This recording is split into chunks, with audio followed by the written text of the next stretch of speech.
창세기 25장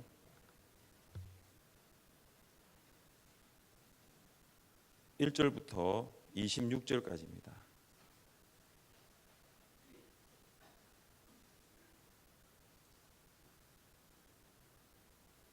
창세기 25장 1절부터 26절까지 교독하겠습니다. 아브라함이 후처를 맞이하였으니 그의 이름은 그두라라.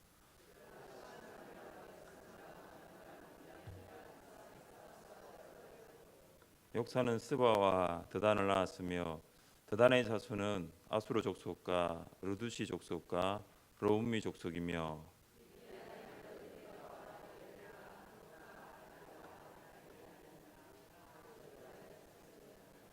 아브라함이 이삭에게 자기의 모든 소유를 주었고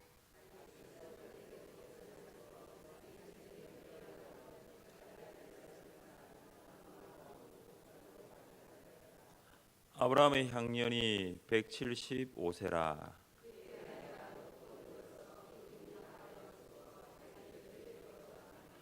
그의 아들들인 이삭과 이스마엘이 그를 마므레 앞 해족속 소알의 아들 에브론의 밭에 있는 막벨라 굴에 장사하였으니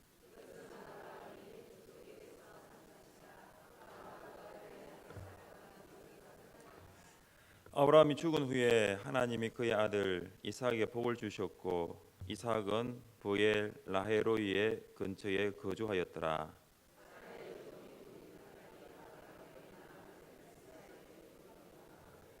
이스마엘의 아들들의 이름은 그 이름과 그 세대대로 이와 같으니라. 이스마엘의 장자는 느바요시뇨 그 다음은 게달과 아부엘과 밉삼과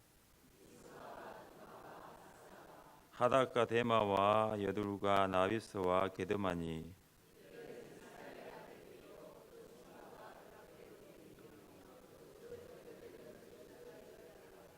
이스마엘은 향년이 137세에 기운이 다하여 죽어 자기 백성에게로 돌아갔고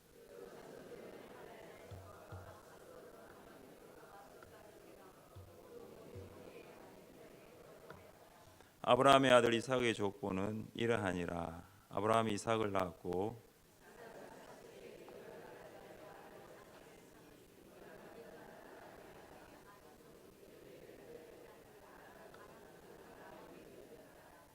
이삭의 그의 아내가 임신하지 못하므로 그를 위하여 여호와께 간구하매 여호와께서 그의 간구를 들으셨으므로 그의 아내 리브가가 임신하였더니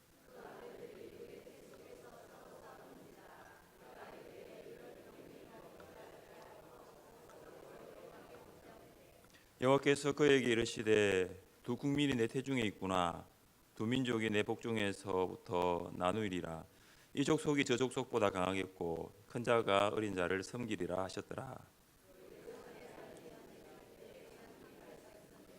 먼저 나온 자는 붉고 전신이 털옷 같아서 이름을 에서라 하였고 후에 나온 아우는 손으로 에서의 발꿈치를 잡았으므로 그 이름을 야곱이라 하였으며 리브가가 그들을 낳았을 때에 이삭이 60세였더라. 아멘.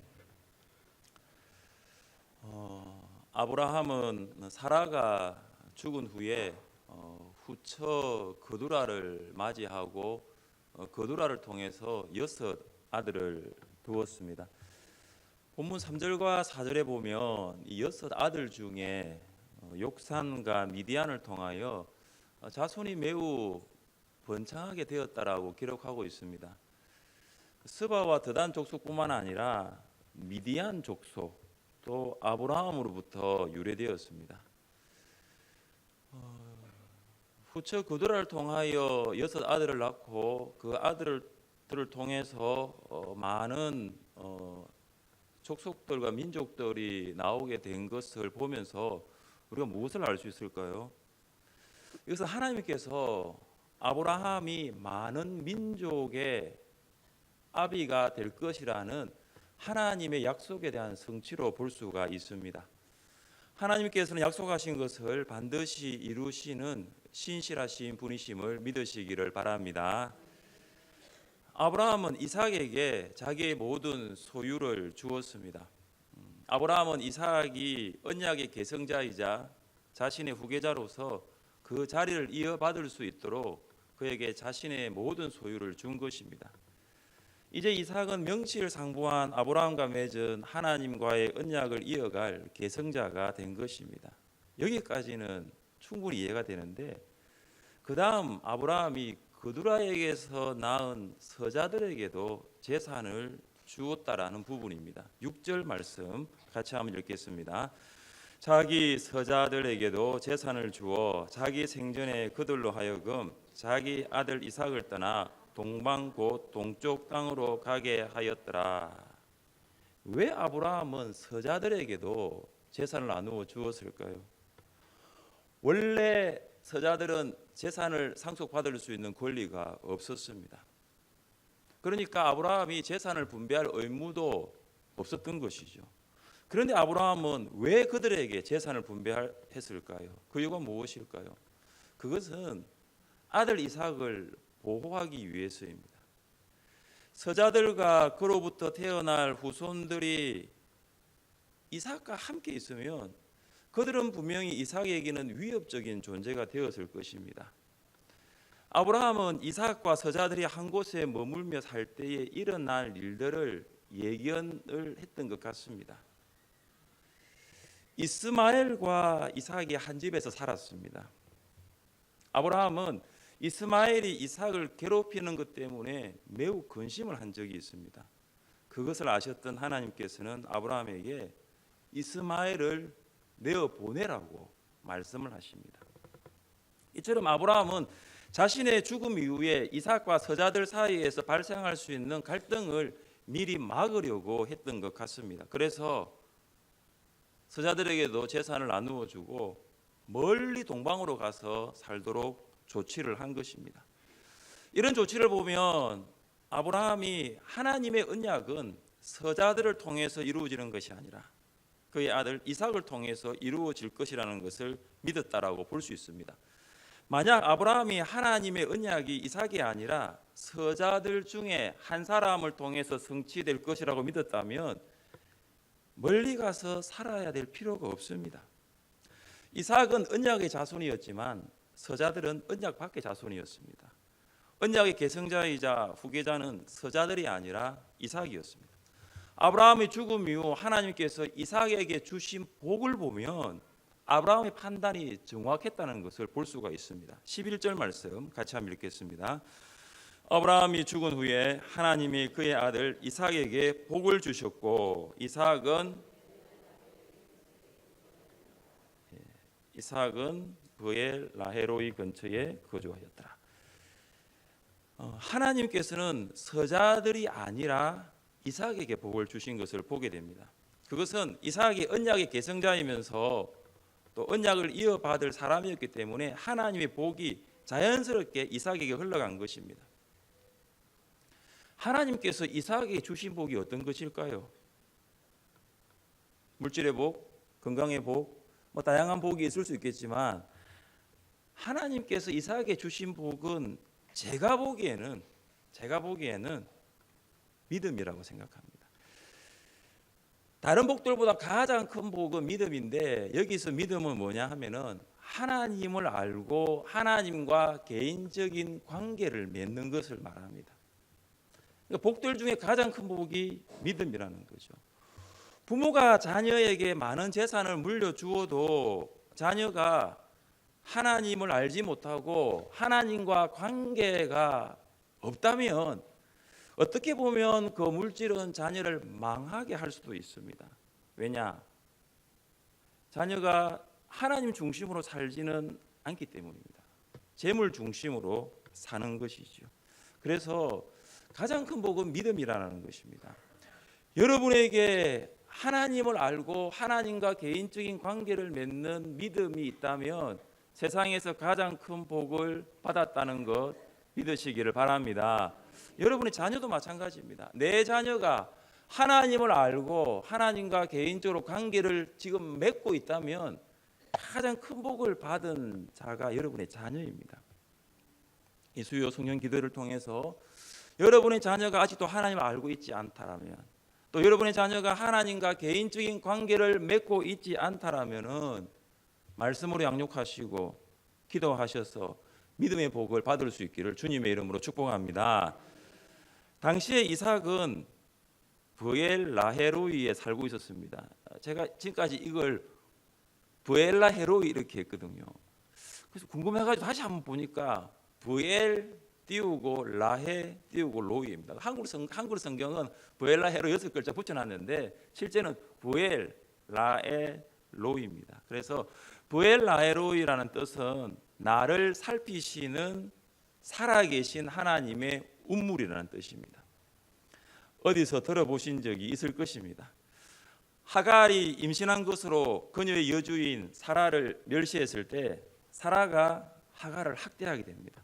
그때 사라의 학대를 참지 못한 하갈이 임신한 몸으로 광야로 도망을 쳤습니다. 이제 하갈이 광야에서 도망을 쳐가지고 이제 어떻게 해야 될지 알지 못하고 있을 때 그때 하나님께서 하갈을 찾아오셨습니다. 그때 하갈이 있었던 광야 샘의 이름을 하나님께서는 브엘 라헤로이라고 지어주셨습니다. 나를 살피시는 살아계신 하나님의 운물이라는 것입니다. 하나님께서는 눈을 감고 계신 것이 아니라 하갈을 살피셨다는 것입니다. 하나님께서는 하갈의 모든 사정을 알고 계셨다는 것이죠. 하나님께서는 하갈의 고통 소리를 들으시고 응답하신 것입니다. 그래서 브엘라헤로이라는 것은 하나님께서 하갈의 고통에 응답하신 것입니다. 우리식으로 말하면 기도가 응답된 장소가 브엘라헤로이라는 것입니다. 또한 이 브엘라헤로이는 이삭이 리브가를 만나기 전에 들에서 기도했던 곳입니다. 이삭은 인생에 있어서 가장 중요한 만남이 될 수 있는 배우자의 만남을 위해 기도하지 않을 수가 없었던 것입니다. 러시아의 문호 톨스토이는 이런 말을 했습니다.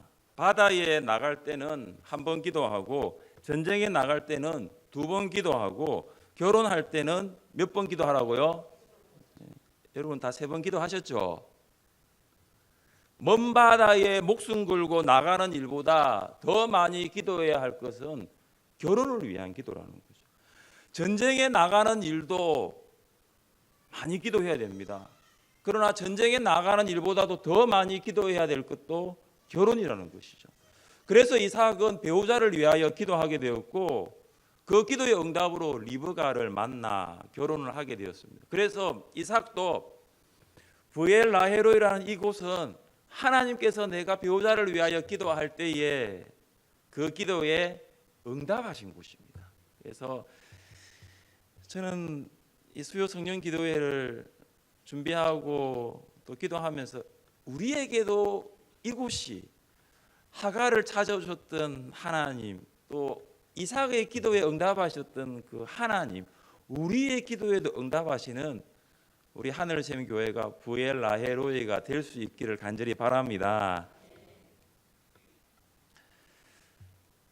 기도 응답으로 리브가를 만나게 되었고 결혼까지 했습니다.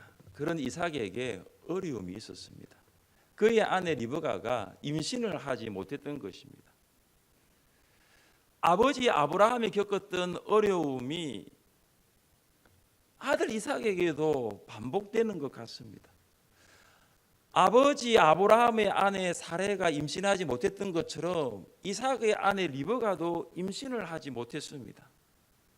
아브라함과 이삭은 불임이라는 똑같은 어려움에 봉착했습니다. 똑같은 어려움에 봉착한 아브라함과 이삭이었는데 그들이 어려움을 해결하는 방법은 완전히 달랐습니다.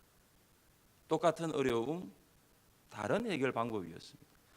아브라함은 아내 사라의 불임을 어떻게 해결했습니까? 아브라함과 사라는 인간적인 방법으로 해결하려고 했습니다. 우리 같이 한번 읽어보겠습니다. 사레가 아브라함에게 이르되 여호와께서 내 출산을 허락하지 아니하셨으니 원하건대 내 여종에게 들어가라. 내가 혹 그로 말미암아 자녀를 얻을까 하노라 하매 아브라함이 사레의 말을 들으니라. 이 말씀을 보면 사라가 왜 임신을 할 수 없었는지를 알고 있었습니다. 왜 임신을 할 수 없었나요? 하나님께서 허락하지 아니하셨다는 거예요. 하나님께서 임신을 허락하지 아니하셨습니다. 알고 있었어요. 하나님께서 임신을 허락하지 아니하셨다면 어떻게 하는 게 옳은 방법입니까? 하나님께서 허락하실 때까지 기다리는 거예요. 하나님께서 허락하실 때까지 기다리는 것이 옳은 행동입니다. 하나님의 때를 기다리는 거예요. 그러나 아브라함과 사라는 하나님의 때를 기다리지 못했습니다. 그들의 인간적인 방법으로 불임 문제를 해결하려고 했습니다. 이에 반해 이삭은 아내 리브가의 불임을 어떻게 해결하려고 했습니까? 21절 보십시오. 이삭은 그의 아내가 임신하지 못하므로 그를 위하여 여호와께 간구하매. 똑같은 어려움을 만난 이삭이지만 그는 아버지 아브라함과는 해결 방법이 다르다라는 것을 보게 됩니다. 이삭은 오직 하나님께 간구했습니다. 여기 간구한다는 말이 뭐냐면은 향을 피우다라는 말입니다. 성도의 기도는 향연과 같이 연기와 같이 하늘로 올라가는 거예요. 그 두루마리를 취하심에 네 생물과 24장로들이 그 어린 양 앞에 엎드려 각각 금은고와 향이 가득한 금 대접을 가졌으니 이 향은 성도의 기도들이라. 이 향은 성도의 기도. 기도가 향으로 상징되는 거예요.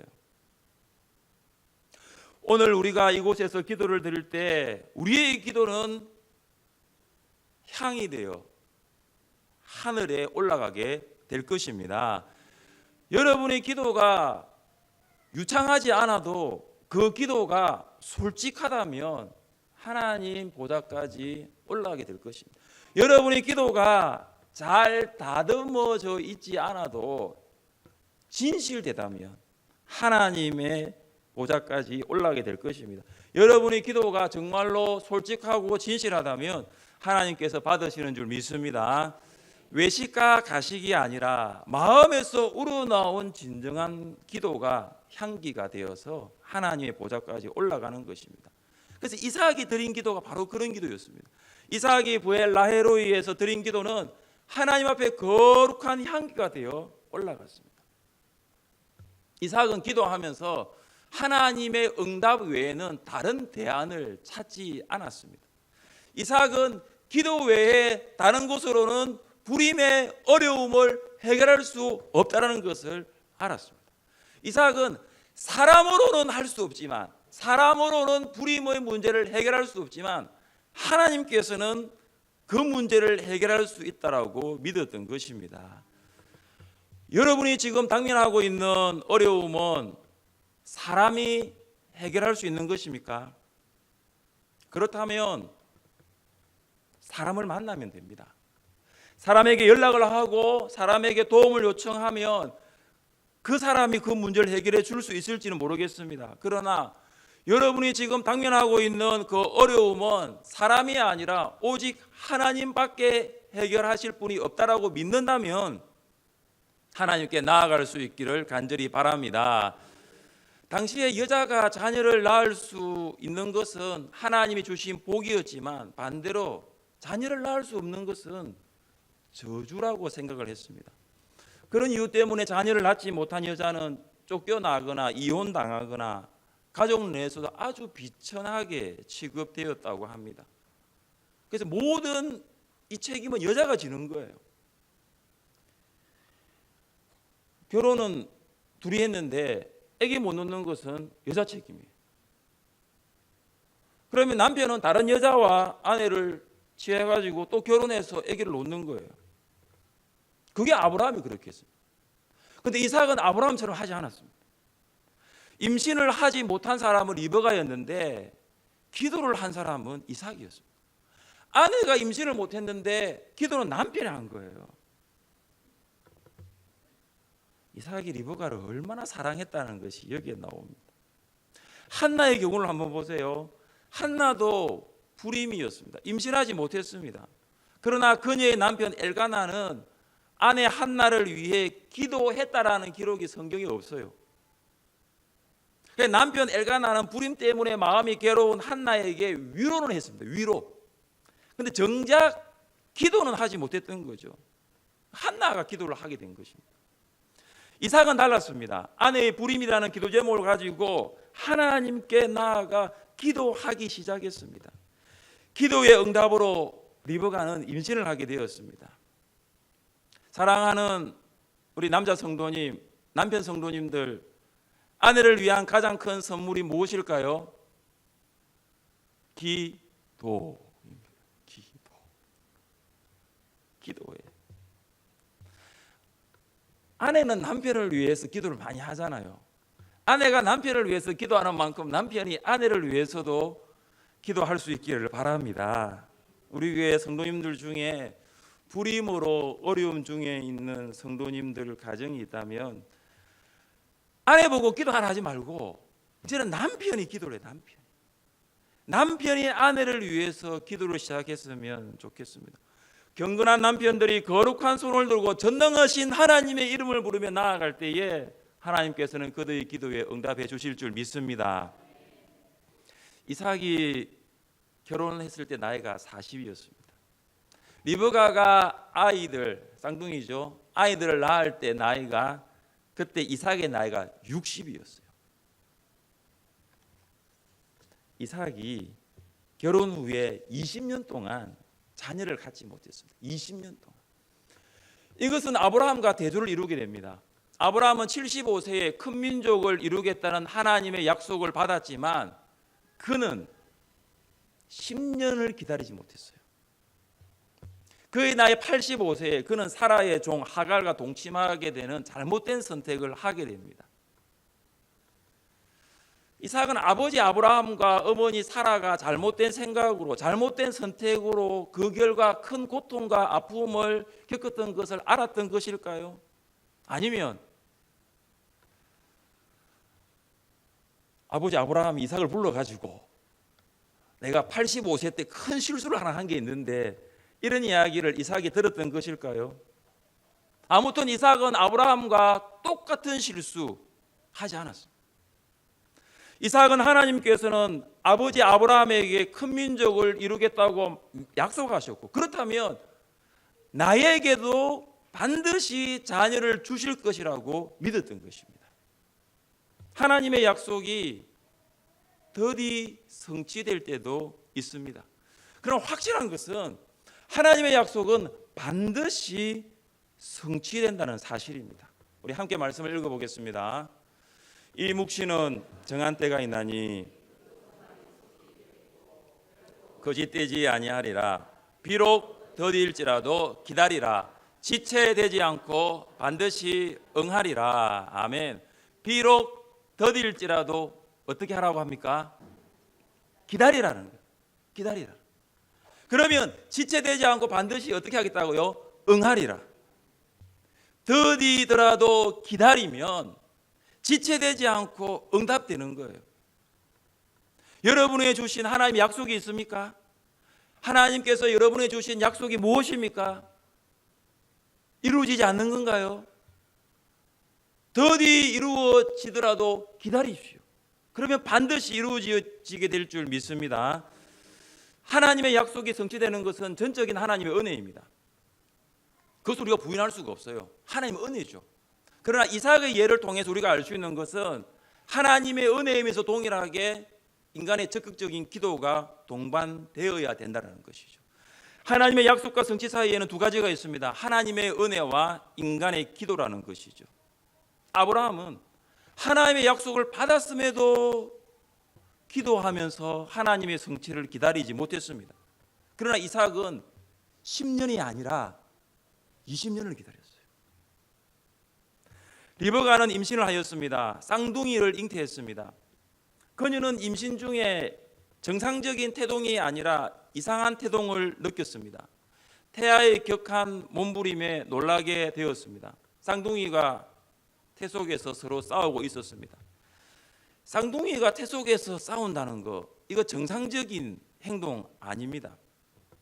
너무나 이상한 거잖아요. 리브가가 이 이상한 행동을 통해서 어떻게 하면 좋을까 고민을 하게 되었습니다. 지금 같으면 산부인과 가면 되잖아요.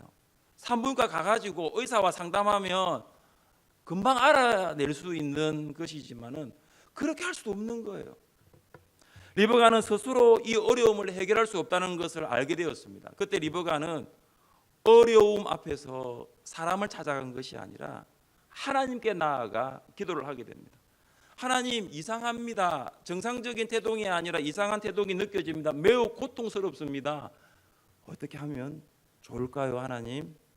그때 하나님께서 리버가에게 말씀하십니다. 23절 말씀 같이 한번 읽겠습니다. 여호와께서 그에게 이르시되 두 국민이 내 태중에 있구나. 두 민족이